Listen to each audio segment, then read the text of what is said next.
Today, we're going to look at the development of democratic ideas in the 13 colonies. As the 13 British colonies developed, so did their governments. Every colony had some form of representative government. Remember, in a representative government, people vote to elect representatives who are supposed to look out for our interests. We're going to look at some of the aspects of these colonial governments, then look at some of the things that influenced the formation of these governments.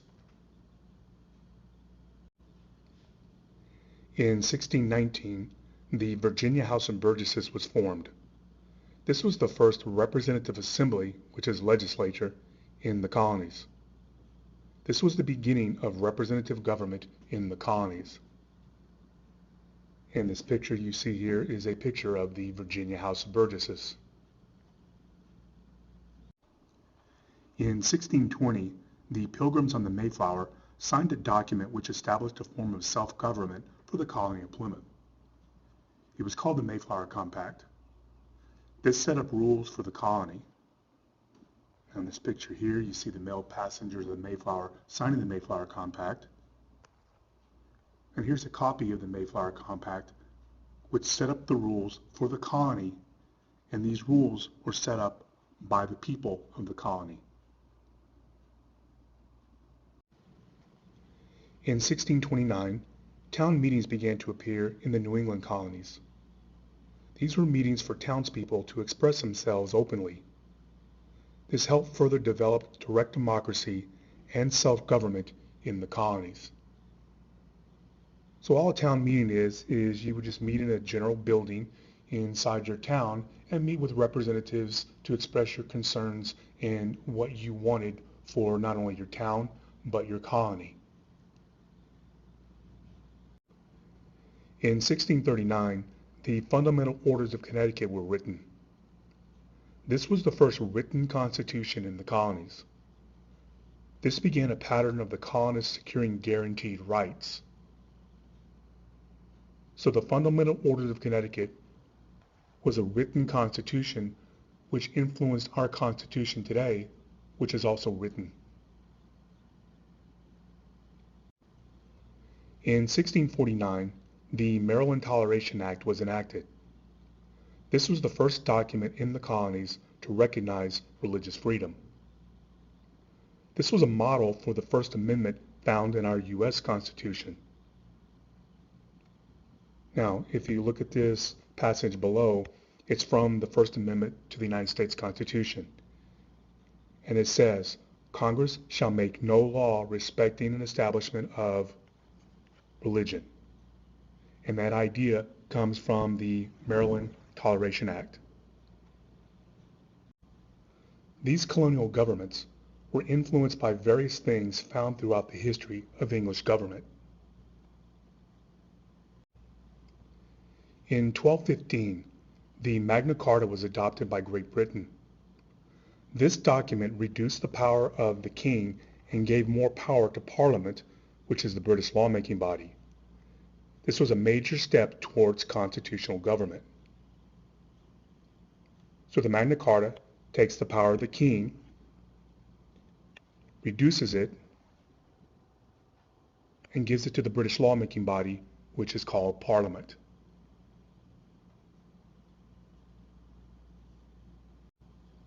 The reason the development of constitutional government was so important is because it has a major impact on the United States today. If you look at this political cartoon, it says above any office, and you see the Constitution of the United States, and it's above the White House, which means the Constitution is the supreme or most important law of the land. In 1689, the English Bill of Rights was written. In this document, rights like trial by jury, freedom of speech, and the king not being allowed to tax without Parliament's permission were protected. It also provided for regular elections to Parliament. This influenced the United States Bill of Rights found in our Constitution today. In 1734, an event took place in New York which showed the effect of the ideas found in the English Bill of Rights. John Peter Zenger, a newspaper publisher, was put on trial for libel. Today, libel means that published written words are both false and intended to cause harm. In Zenger's time, the libel charge simply meant that Zenger published content that was publicly critical of the governor. So Zenger prints something in New York Weekly Journal which is critical of the British governor of New York, and then he's put on trial because of this.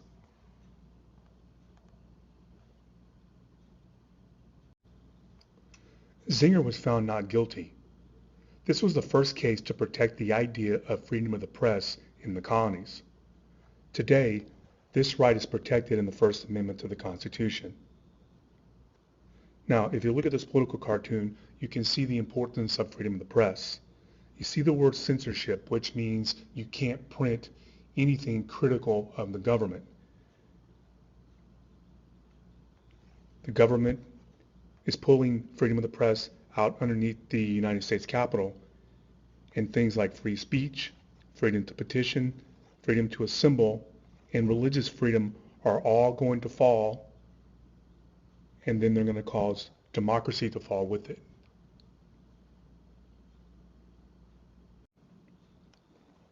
As the colonies continued to develop, many of its leaders and ideas were influenced by a philosophical movement called the Enlightenment. Enlightenment thinkers in Europe questioned traditional authority and believed that the world could be improved through change based on logic and science. Now, if you look at this picture here, it's a good example of what the Enlightenment is. Here you have the human brain, and it's lighting up. It's seeing more, and it's seeing more through knowledge, the study of science, and the study of government. These philosophers argued that the laws of nature also applied to human life and society. One of these philosophers was John Locke. He was an Englishman who stated that all humans have natural rights, such as life, liberty, and property. Now, if you look at this quote from John Locke, you'll see what he's talking about. It states, "All mankind, being all equal and independent, no one ought to harm another in his life, health, liberty, or possessions." So these are all natural rights humans are born with. And that was one of the basic philosophies of the Enlightenment and John Locke. And in order to have their natural rights protected, humans give up certain freedoms to government. But if the government does not protect these rights, it is the right of the people to overthrow that government. So if the government does not protect your rights, you have the right to revolution.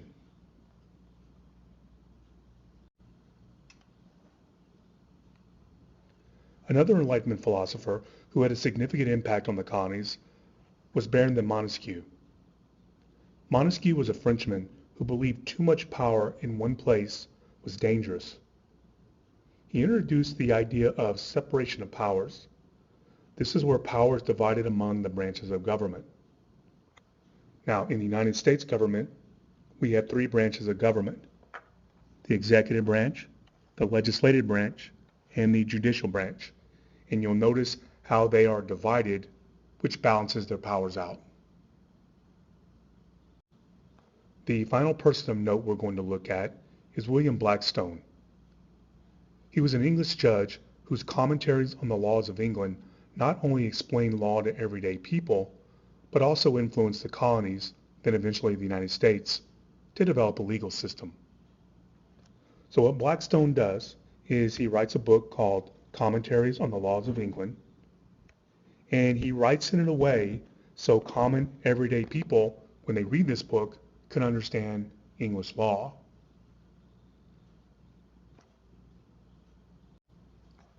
To review, because of their distance from Great Britain and the need for government, each colony developed some form of representative government. And again, they vote for their representatives. The Virginia House of Burgesses, Mayflower Compact, town meetings, fundamental orders of Connecticut, and the Maryland Toleration Act were all examples of this development. Finally, the colonies were influenced by things like the Magna Carta, English Bill of Rights, and the Enlightenment. Each colonial government got different ideas from these influences and applied them to their own government. And the formation of these colonial governments eventually led to the government we have today. And of course, the government we have today, power of that government comes from the people.